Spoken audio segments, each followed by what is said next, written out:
اب وہ وقت تھا کہ جب یسوع اپنی خاموشی کو توڑتے ہیں اور وہ کہتے ہیں ہاں میں ہوں، اور تم مجھے خدا کی دینی طرف بیٹھا ہوا اور پھر بادلوں کے ساتھ واپس آتا ہوا دیکھو گے۔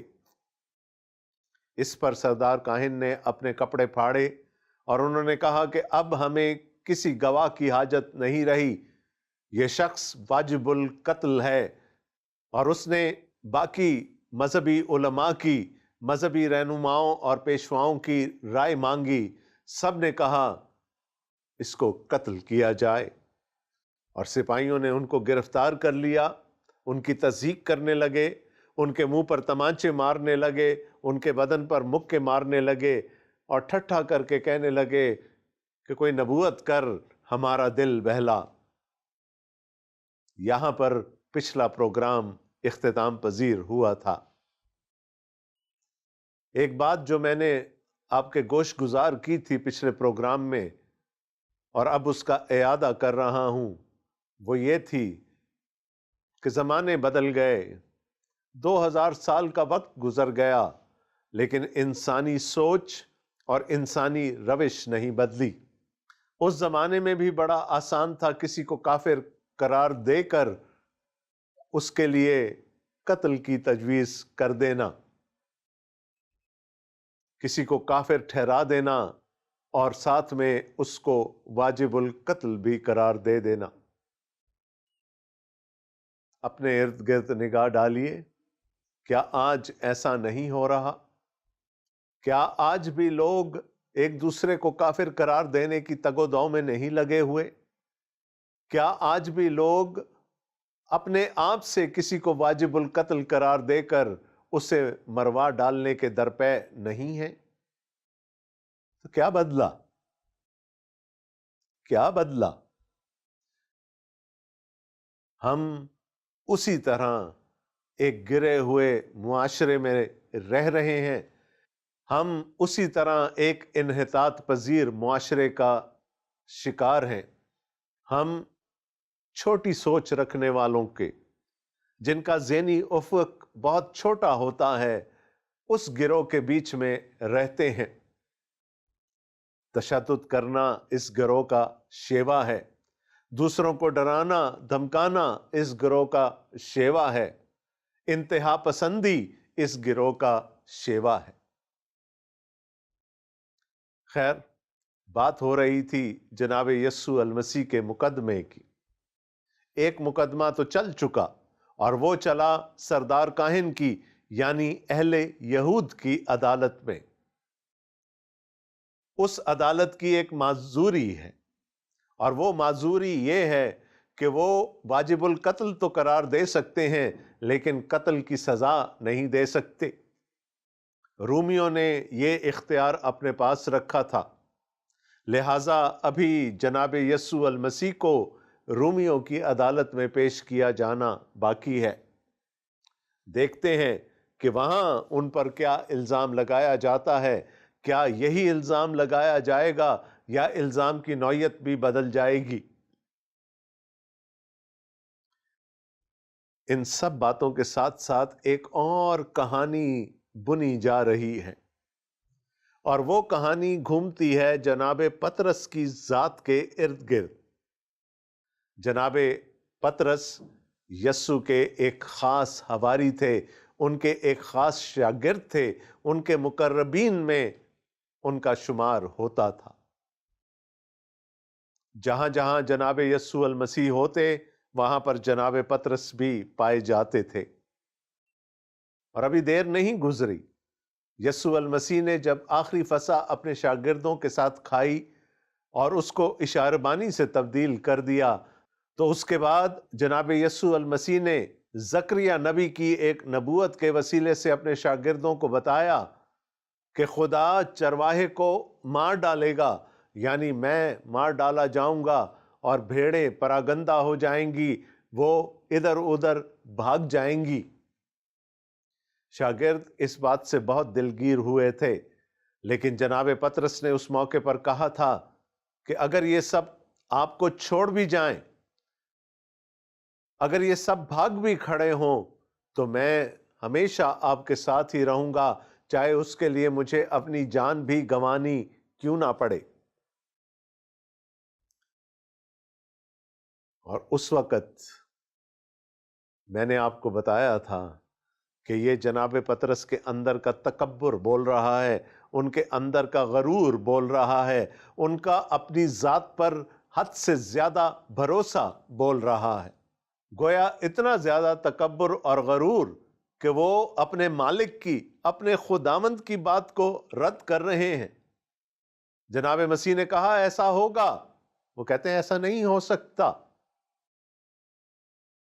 یعنی دوسرے الفاظ میں وہ جناب یسوع المسیح کو جھوٹا قرار دینے کی کوشش کر رہے ہیں۔ ایک ایماندار کا رویہ کیا ہونا چاہیے تھا کہ جب یسوع المسیح نے یہ نبوت کی کہ تو میرا انکار کرے گا، تو ان کو جناب مسیح کے قدموں میں جھک جانا چاہیے تھا اور ان سے کہنا چاہیے تھا کہ میں کمزور ہوں، میں لاچار ہوں، مجھ میں ایسی کوئی طاقت یا مجھ میں کوئی حکمت نہیں کہ میں ایسا نہ کر پاؤں، میری مدد فرمائیے، میرے لیے دعا کیجئے کہ خدا مجھے ثابت قدمی عطا کرے۔ لیکن نہیں، انہوں نے جناب مسیح کو جھوٹا قرار دینے کی کوشش کی، تو جناب مسیح نے فرمایا آج ہی رات مرغ کے 2 بار بانگ دینے سے پہلے، یعنی 3 بجے سے پہلے، تو 3 بار میرا انکار کرے گا۔ اس پر بھی وہ جناب مسیح کے قدموں میں نہیں جھکے۔ بار بار گتسمنی باغ میں جناب یسوع المسیح ان کو جھنجھوڑ جھنجھوڑ کر اٹھاتے رہے کہ دعا کیجئے کہ آپ آزمائش میں نہ پڑیں، لیکن ان سے دعا بھی نہیں ہو پائی۔ ان کا اپنی ذات پر، اپنی طاقت پر، اپنی حکمت پر بھروسہ ہی کچھ اتنا زیادہ تھا۔ سردار کاہن کے نوکر کا کان اڑا دیا، باقی سب شاگرد بھاگ گئے، لیکن جناب پطرس صرف جناب یسوع المسیح کی ساتھ اپنی وفاداری کو ثابت کرنے کے لیے اور جناب مسیح کی بات کو غلط ثابت کرنے کے لیے یسوع کے پیچھے پیچھے سردار کاہن کے گھر کے صحن تک آ گئے۔ اگر وہ دوسرے شاگردوں کی طرح بھاگ جاتے تو شاید اس آزمائش کا شکار نہ ہوتے۔ اب وہ صحن تک پہنچ چکے ہیں۔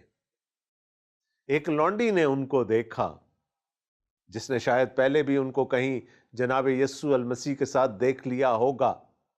اس لونڈی نے کہا کیا تو اس شخص کے ساتھ نہیں ہے؟ اور جناب پطرس نے فوراً انکار کر دیا، نہیں، میں تو اس کو جانتا تک نہیں، تو کس شخص کی بات کر رہی ہے؟ وہ لونڈی اسی صحن میں ادھر ادھر کام کرتی رہی، لیکن اس کی نگاہ جناب پطرس سے نہ ہٹی۔ وہ دوبارہ آئی اور اس نے پھر کہا تو اس شخص کا ساتھی ہے۔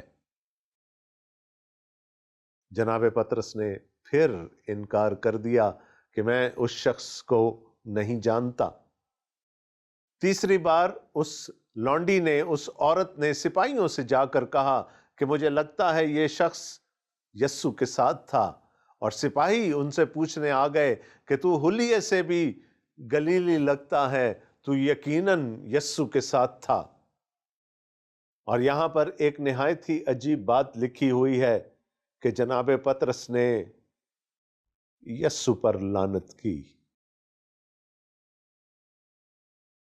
یہ تکبر کی، غرور کی، اپنے اوپر تکیہ کرنے کی انتہا تھی۔ اس نے جناب یسوع المسیح پر لعنت کی اور کہا میں تو اس شخص کو نہیں جانتا، میں اس کے ساتھ نہ تھا۔ اور کیا ہوا کہ دوستو، اسی وقت مرغ نے دوسری بار اذان دی، اور تب جناب پطرس کو یاد آیا کہ میرے مالک نے، میرے خداوند نے میرے بارے میں کیا کہا تھا۔ اب شرمندگی اور شرمساری کے علاوہ اور کچھ نہیں ہے۔ لکھا ہے وہ رو پڑے، ان کی آنکھوں سے یکلخت آنسو جاری ہو گئے۔ اور دوستو، روایتوں میں آتا ہے کہ جناب پطرس اس قدر نادم تھے اس ایک بات پر، اور اتنا روئے کہ ان کے گالوں پر آنسوؤں کے اشکوں کے نشان بن گئے۔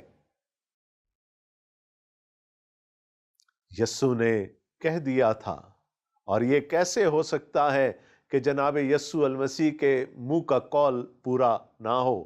وہ منوان ویسے ہی پورا ہوا جیسا انہوں نے پیش گوئی کی تھی۔ جناب پطرس آزمائش میں دھنستے چلے گئے۔ ایک بار انکار کیا، سمجھ نہیں آئی۔ 2 بار انکار کیا، سمجھ نہیں آئی۔ جب تیسری بار انکار کیا اور اسی وقت صبح ہوئی تو ان کو احساس ہوا کہ جناب مسیح نے ٹھیک کہا تھا۔ دوستو، خدا تعالیٰ کو غرور پسند نہیں۔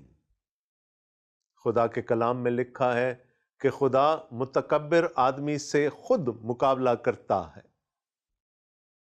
خدا تعالیٰ چاہتے ہیں کہ ہم ان پر بھروسہ رکھیں، ان پر توکل کریں، ہمارا تکیہ ان پر ہو اور ان کے سہارے ہم اپنی زندگیاں گزاریں۔ اور بنی اسرائیل کا کلمہ بھی تو یہی تھا، سن آئے اسرائیل، خداوند تیرا خدا ایک ہی خداوند ہے، تو اپنے سارے دل، اپنی ساری جان اور اپنی ساری طاقت سے خداوند اپنے خدا سے محبت رکھ۔ اگر ہم یہ سمجھتے ہیں کہ ہم اپنی محنت سے، اپنی عبادت سے، اپنی ریاضت سے، اپنی تپسیا سے، اپنے زور سے خدا تعالیٰ سے اس کی بادشاہی چھین لیں گے اور اس کا حصہ بن جائیں گے، تو پھر بھول جائیے، ایسے شخص کی خدا تعالیٰ کے حضوری میں کوئی وقت نہیں، اس کا کوئی مقام نہیں۔ جناب پطرس یہ سمجھتے تھے کہ وہ جناب یسوع المسیح کے شاگردوں میں، ان کے حواریوں میں عمر میں سب سے بڑے ہیں، بلکہ وہ خود خداوند یسوع المسیح سے بھی عمر میں بڑے تھے، اس لیے وہ زیادہ ذہین ہیں، اس لیے وہ زیادہ سیانے ہیں۔ اسی لیے جب کوئی بحث چھڑتی تھی تو وہ چپ رہے بغیر نہیں رہ سکتے تھے، وہ ہمیشہ ہر مسئلے میں کود جایا کرتے تھے، جہاں بولنا نہیں بھی ہوتا تھا وہاں بھی بول پڑتے تھے۔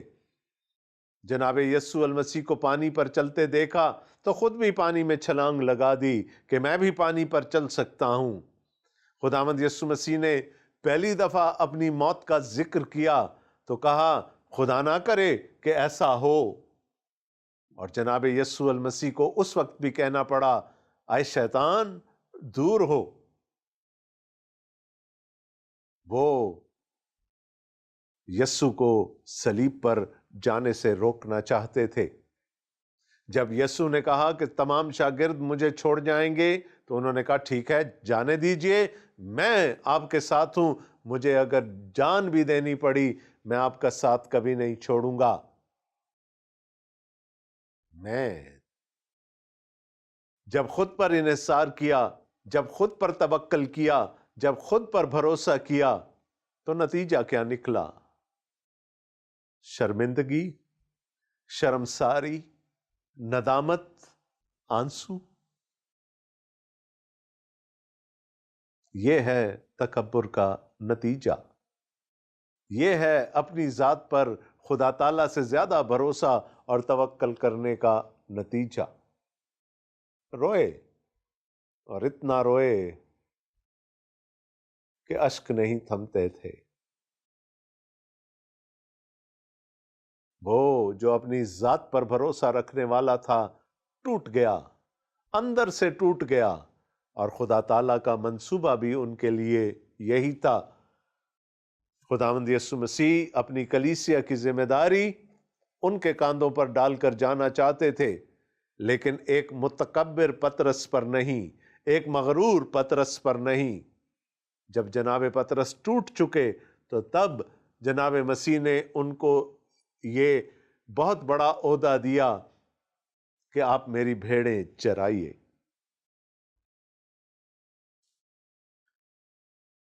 دوستو، آئیے کچھ دیر کے لیے ہم اپنی زندگیوں پر بھی غور کریں۔ میرا بھروسہ کس پر ہے؟ میرا توکل کس پر ہے؟ میرا تکیہ کس پر ہے؟ بہت آسان ہے جانچنا۔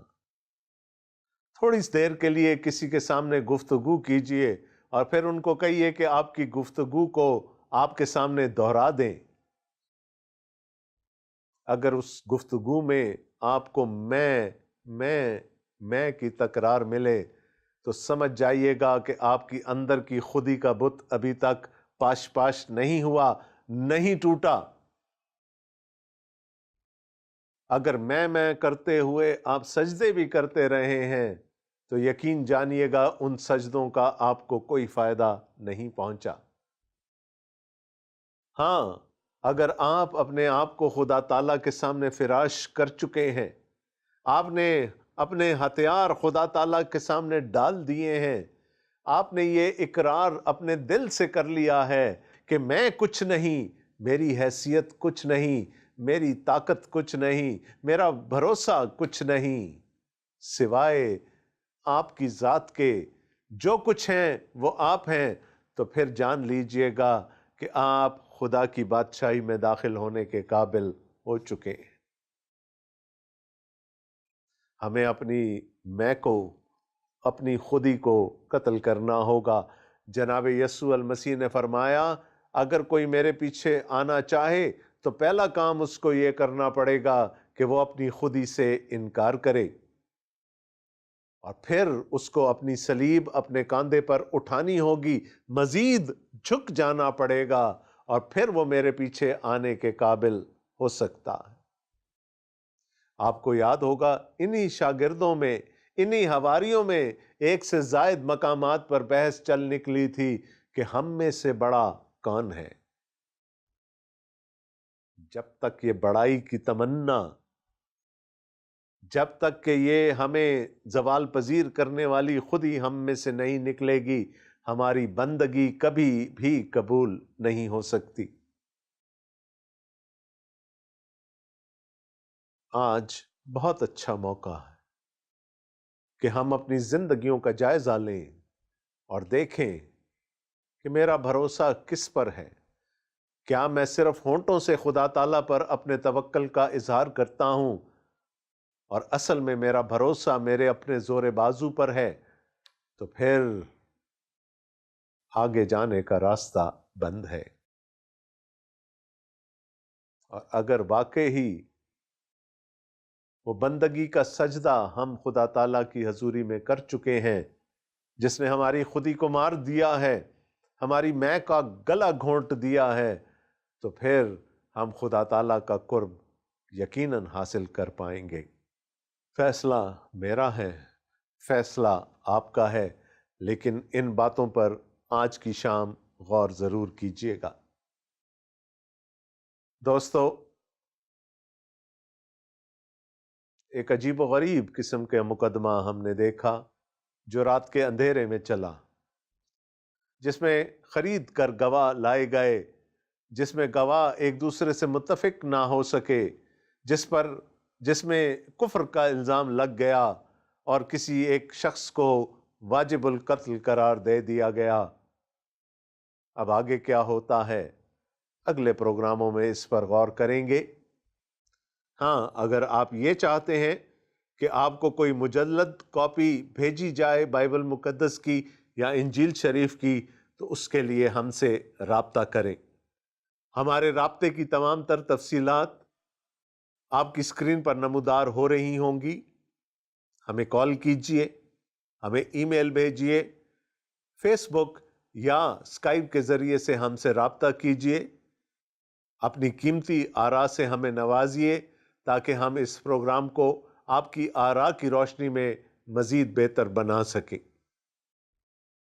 وقت ہوا چاہتا ہے کہ میں وہی دعا کروں جو ہمیشہ کرتا ہوں کہ خدا تعالیٰ مجھے اور آپ ہم سب کو اپنے حفظ و امان میں رکھیں، ہمارے لیے آسانیاں پیدا کریں اور ہمیں اس قابل کریں کہ ہم دوسروں کے لیے آسانیاں پیدا کریں۔